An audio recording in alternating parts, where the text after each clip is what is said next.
से मनुष्य थोड़ा सा ऊपर उठता है तो अहंकार से फूल जाता है, उसी प्रकार एक पत्थर का अहंकार चकनाचूर हो गया। एक राजमहल होता है और राजमहल के बाहर कुछ पत्थर के ढेर लगे होते हैं। किसी मनुष्य को गुस्सा आता है और वह राजमहल के बाहर से गुजर रहा होता है, उसे कुछ नहीं सोचता तो उसने एक पत्थर उठा के राजमहल की तरफ फेंक दिया। अब आप देखेंगे कि पत्थर जो है जमीन पर ही लुढ़कते हैं, कभी उड़ते नहीं। जब पत्थर उड़ने लगा तो अपने साइज से फूलकर दुगना तिगुना चौगुना होने लगा, अंदर ही अंदर फूलने लगा कि भाइयों मैं तो उड़ रहा हूं। नीचे कुछ उसके बिरादरी के पत्थर यह देख रहे थे, कुछ उसमें पत्रकार थे जिन्होंने न्यूज छाप दी, कुछ व्हाट्सएप स्टेटस चला रहे थे, उन्होंने अपने स्टेटस पे लगा दिया पत्थर उड़ रहा है। कुछ मीडिया कर्मी भाई आए, उन्होंने अपना स्टेटस लगा दिया कि पत्थर उड़ने लगा। धीरे धीरे करके यह बात सभी पत्थरों को पता चल गई कि हमारे बीच का एक पत्थर उड़ने लगा। पत्थरों के मंदिर भी थे, उनके मंदिर में पूजा पाठ हवन चलने लगा कि हमारी बिरादरी का पत्थर आज उड़ने लगा। धीरे धीरे करके वहां पर लंगर भी चालू हो गया, सब कुछ जैसे मनुष्य करता है वैसे ही चालू हो गया कि हमारी जाति का आज तक कोई उड़ ना सका, आज हमारा एक भाई उड़ रहा है। उसके लिए पूजा पाठ सब कुछ चालू हो गई और पत्थर अंदर ही अंदर अहंकार से और फूलता गया और फूलता गया। पत्थर और कांच जब भी आप देखेंगे कि इनकी दुश्मनी होती है। कांच का तत्व है टूटना, पत्थर का है तोड़ना।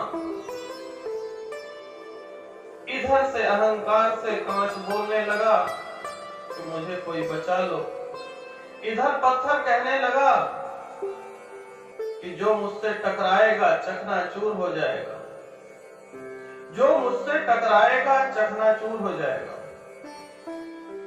वह कांच के सामने पहुंचने से पहले ही चिल्ला रहा था, जो मेरे आगे आएगा उसको चकनाचूर कर दूंगा।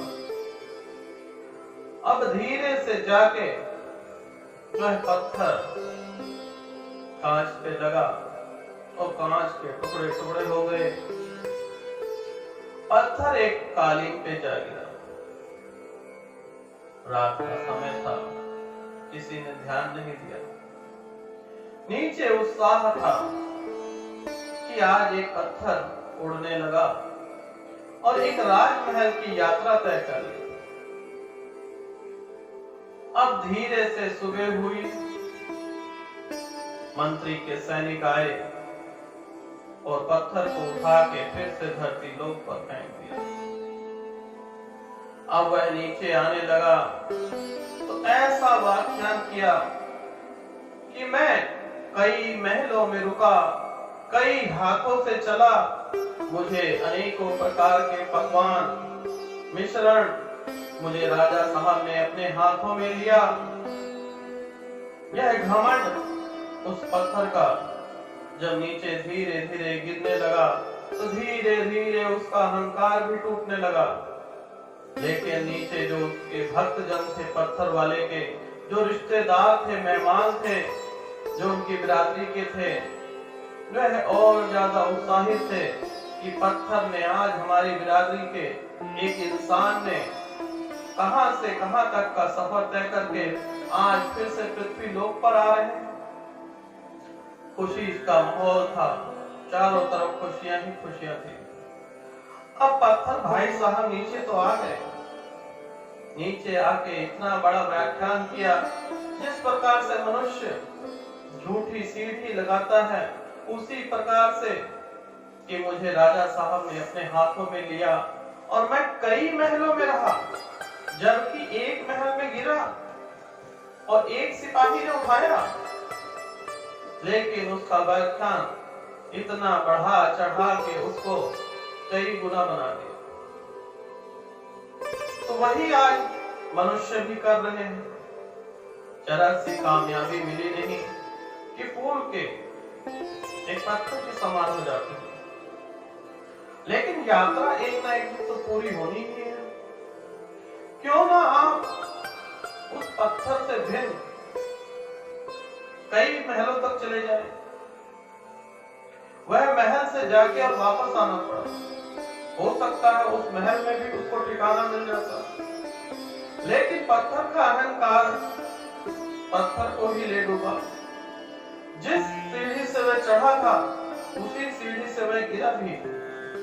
तो जीवन में सीख ये है, जिस सीढ़ी से आप चढ़ते हैं उस सीढ़ी को पहचानें, क्योंकि जो सीढ़ियां आपको ऊपर ले जाती हैं वही सीढ़ियां नीचे भी लाती हैं। देखने का सिर्फ फर्क है, सोचने का फर्क है। जो सीढ़ी आपको ऊपर ले जाएगी वही सीढ़ी नीचे भी लाएगी। तो पत्थर ना बनिए, अपने आप को एक दिव्य पुरुष बनाइए।